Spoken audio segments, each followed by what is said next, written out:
अगर कोई ईवीएम से वोट देता है उसको अवैध माना जाता है, फिर भारत में कैसे? भारत में इलेक्ट्रॉनिक्स के मामले में कितने लोग जानकार हैं, गांव और गवाई के लोग, टोला और बसावटों के लोग। ईवीएम पे सवाल खड़े हो रहे हैं जो लोकतंत्र के लिए घातक है। हमारा मानना है, राष्ट्रीय जनता दल भी मानता है, पूरा विपक्ष मानता है कि इलेक्ट्रॉनिक्स ईवीएम से चुनाव नहीं होने चाहिए।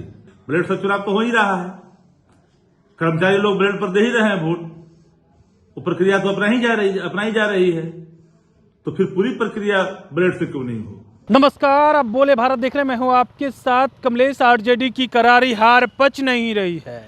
तेजस्वी यादव मशीनरी की जीत बता रहे हैं, लोकतंत्र की हार बता रहे हैं। और ऐसे में देखिए, उनके हिस्से रहे पार्टी के शक्ति सिंह यादव मुख्य प्रवक्ता गुस्से से लाल हैं, कह रहे हैं ईवीएम हटाइए, लोकतंत्र बचाइए। क्या कुछ कहते हुए नजर आ रहे हैं शक्ति सिंह यादव? सुनिए इस वीडियो में। पहले देखिए, चुनाव की प्रक्रिया में सुधार हो, इस पर बहस लगातार देश के अंदर में हो रहा है। क्योंकि चुनाव आयोग की नियुक्ति के मामले में भारतीय जनता पार्टी ने एक बदलाव लाया जो सवाल के घेरे में है।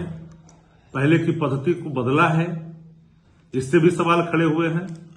और दुनिया के लोकतंत्र में जर्मनी हो, अमेरिका हो, कई राष्ट्र, विकसित राष्ट्र ईवीएम से चुनाव नहीं कराते हैं।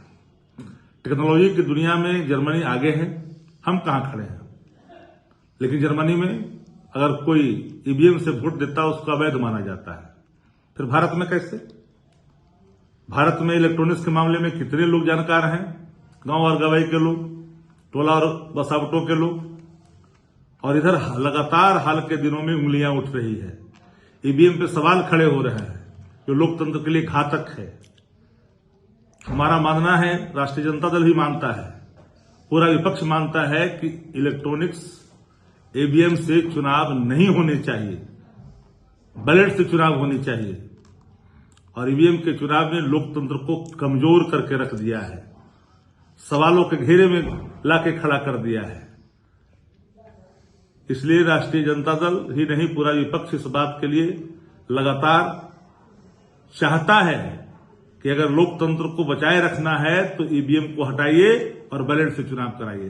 बैलेट से चुनाव तो हो ही रहा है, कर्मचारी लोग बैलेट पर दे ही रहे हैं वोट, वो प्रक्रिया तो अपनाई जा रही है, तो फिर पूरी प्रक्रिया बैलेट से क्यों नहीं हो?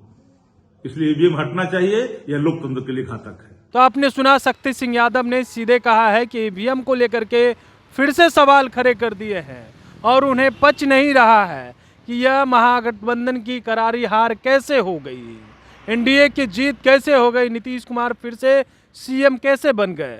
उनका मानना है कि जनता इस बार बदलाव के मूड में थी, लेकिन ये खेला कैसे हो गया कि एनडीए को प्रचंड बहुमत आई, फिर से नीतीश कुमार सीएम बन गए।